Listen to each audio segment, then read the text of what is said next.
নমস্কার বন্ধুরা, welcome to my channel SB explorer.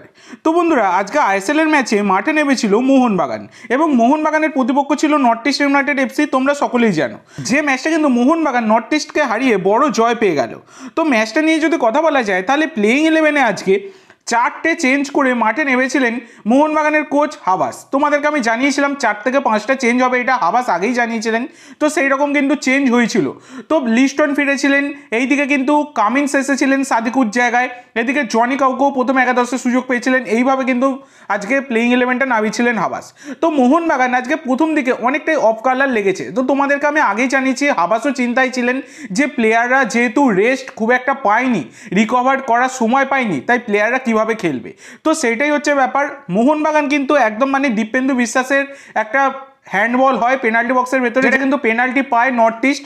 6 মিনিটের মাথাতেই গোল করে টমি জুরিক দলকে এগিয়ে দেয় নর্থ ইস্ট ইউনাইটেড এফসিকে। তো এখানে দীপেন্দুর কিছু করার ছিল না, দীপেন্দুর ব্যাড লাক সেটা বলতে পারো। বাচ্চা ছেলে, যথেষ্ট ওয়ার্কলোড নিয়ে খেলছে। এছাড়া বন্ধুরা, বিশাল কাইতেরও ব্যাড লাক ছিল, কারণ বলটা প্রায় সেভ করেই দিয়েছিল কিন্তু হাতে লেগে বলটা ঢুকে গিয়েছিল। যাই হোক, তারপরে মোহনবাগান কিন্তু কিছুতেই গোল শোধ করতে পারছিল না, অনেক অফ কালার লাগছিল, মাঝমাঠকেও অনেকটা প্রবলেম ফেস করতে হচ্ছিল।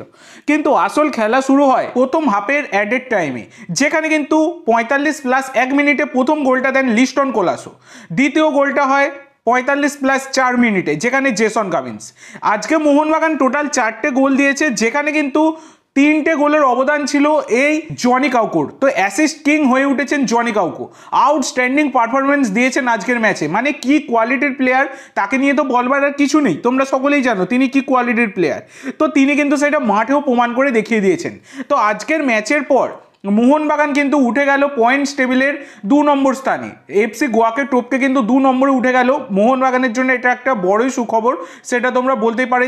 এছাড়া সাহাল আব্দুল সামাদ এবং দিমিত্রি পেত্রাতোসও একটা করে গোল করেন, তার দরুন কিন্তু 4-2 গোলে জয়লাভ করে মোহন। যাই হোক, মাস্টার মাইন্ড কোচ হাবাস তিনি কিন্তু আবার জয় তুলে নিলেন এবং তার দরুন মোহনবাগান কিন্তু পয়েন্টস টেবিলে 2-এ উঠে এলো।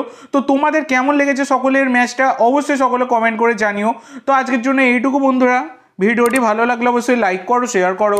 আমার চ্যানেলে প্রথমবার এসে থাকলে চ্যানেলটি সাবস্ক্রাইব করো আর কমেন্ট করে জানাও ভিডিওটি কেমন লাগলো। ধন্যবাদ।